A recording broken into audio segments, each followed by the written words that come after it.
Welcome to Hood Champion Boxing and Sports. In boxing, you find a way to win, or you find a way to lose. Listen. Canelo Alvarez is a once-in-a-lifetime talent. But Canelo Alvarez, hey, he'll get destroyed by Benavidez and Morrell. Now hold your horses and let's not take it to the stupid.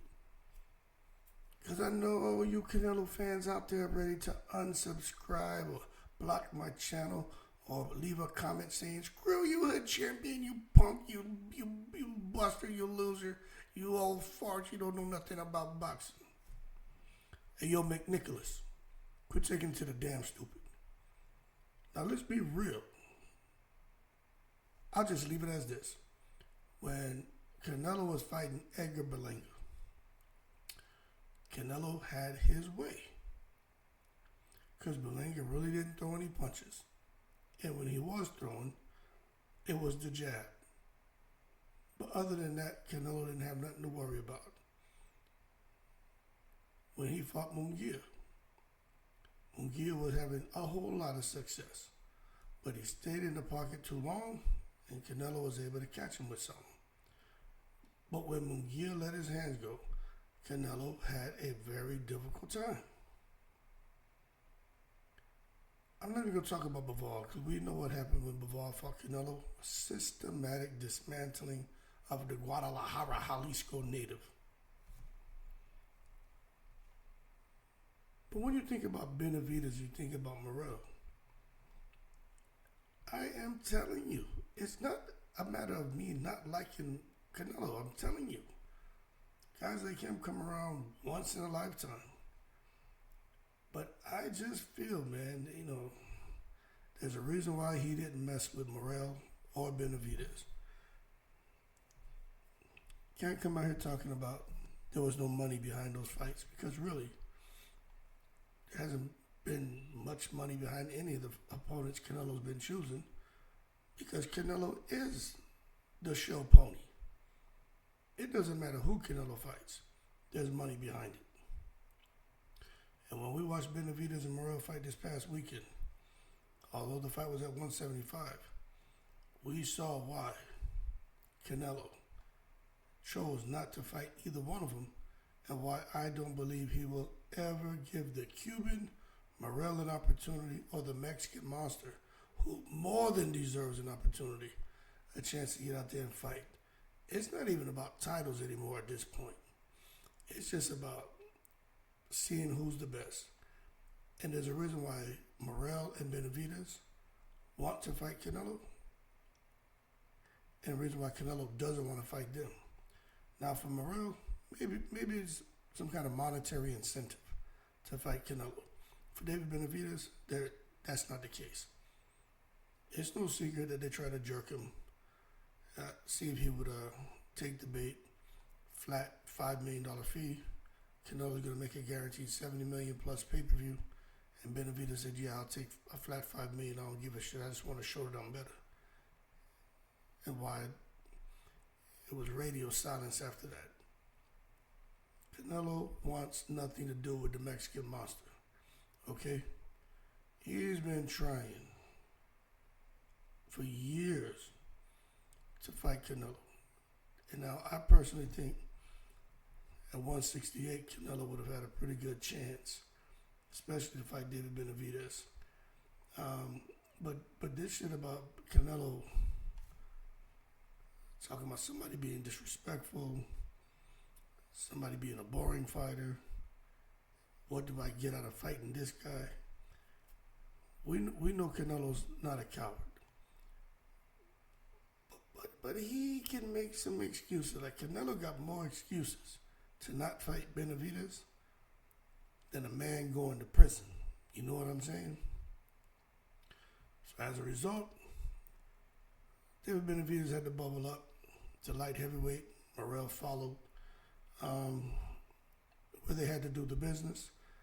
One guy actually got the win on paper, but both of them won in the eyes of fans. And now one of them are actually waiting to challenge the winner, Alberto Bivol, and that's Benavidez. I will say this: if Benavidez, let's say Bivol beats Beterbiev, right? Because a lot of people felt Bivol beat Beterbiev in the first fight. But if Benavidez fights Bivol and beats Bivol, Canelo is going to shit a carrot cake. And those who don't believe Benavidez will beat Canelo, they would then be saying, holy shit, Hood Champion, you were right. Gee willikers. You're damn right, man. Canelo will get destroyed by Benavidez. And Morrell as well. They throw too many punches. They hit too hard. And they're young guys in their prime, and they have great beards. When Canelo faces someone who lets their hands go, he freezes up. I'm not saying he gets scared. It means he doesn't really get his shots off the way he wants to because he can't. When Berlanga was letting his hands go, Berlanga had some success. He just didn't do it enough. And I saw in Canelo's body language, and see, this is the thing. People, y'all too biased to this goddamn Canelo, man. I'm telling you, he's great, but be fair. You could see in his body language that he couldn't have gone 12 rounds of having hard back and forth exchanges with Berlanga. But Berlanga, he was his own worst enemy. He hits too hard, he's too big to have let Canelo, to have shown so much respect to Canelo to where he didn't give himself a chance to win the fight. But the bottom line, Canelo Alvarez, his refusal to fight Benavidez, it's been criticized by the boxing world, and right now everybody's screaming from the top of their lungs, fight Benavidez. But I heard somebody even say, if it's not Benavidez, fight Morrell. But he ain't gonna do it, because one thing is, neither one of those guys want to come down to 168. Canelo ain't going to 175 for them, because for what? So I don't think it ever happens. But I do think the two Davids, I think they beat Canelo.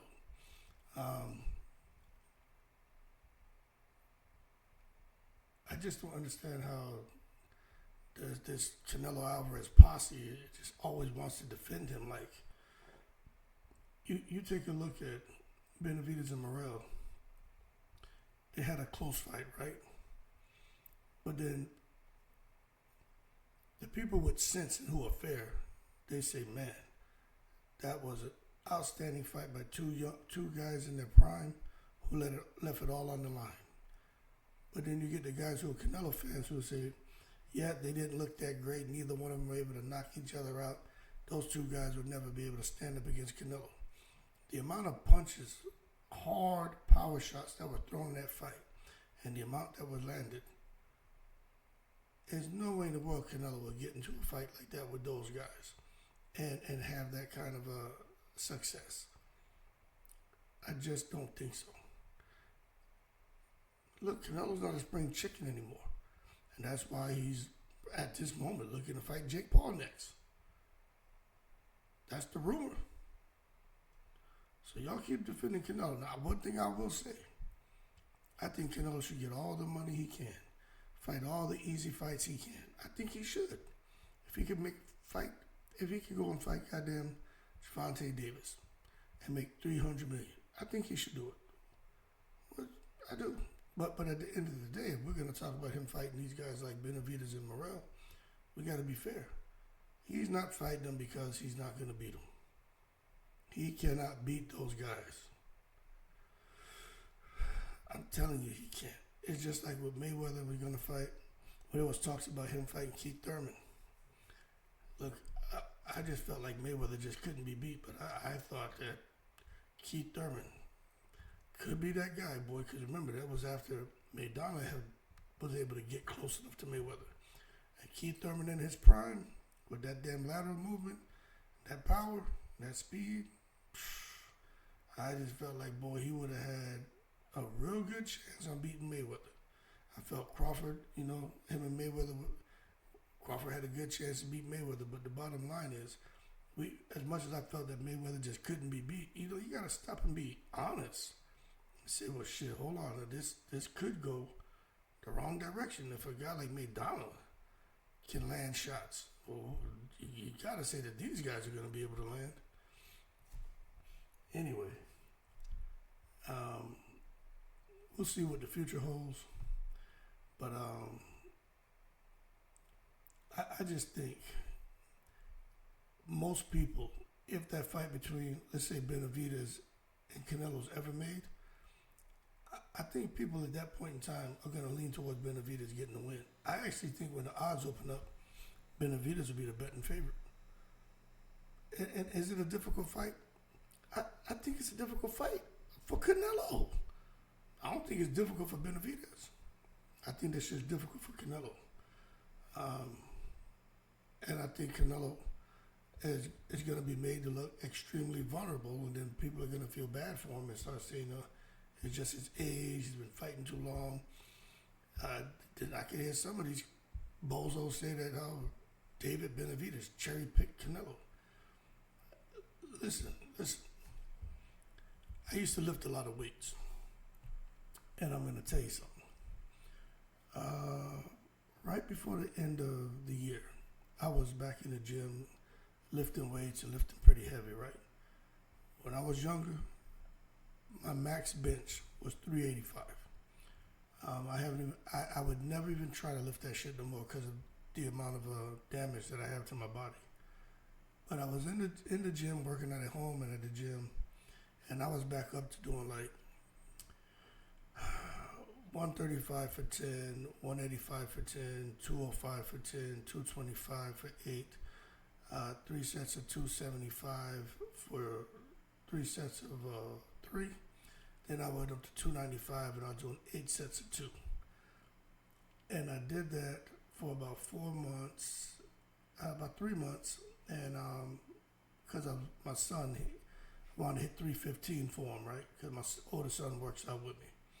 So I'm like, all right, I'm going to hit 315. But anyway, December, right around Christmas time, it started getting cold out here. Then the boys were off, so I'm at home with my kids, so I wasn't working out as much.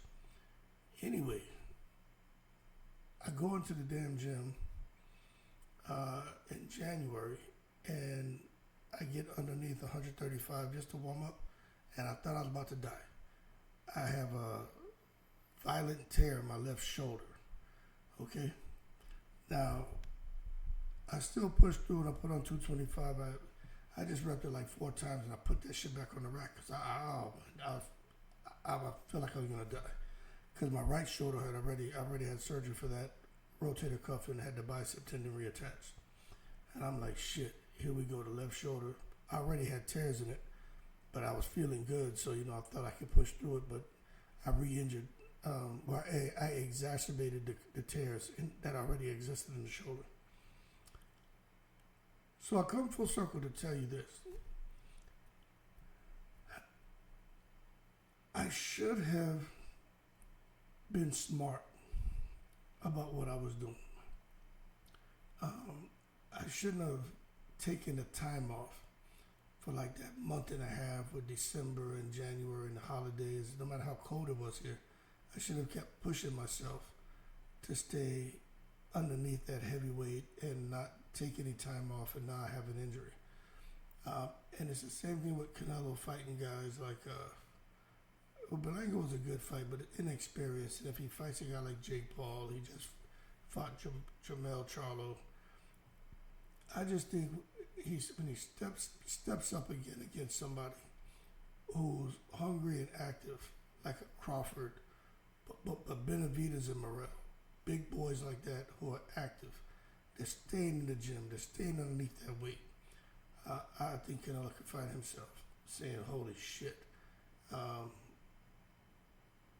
and realizing he probably should have stayed more active and facing stiff competition instead of taking these cherry-pick type fights.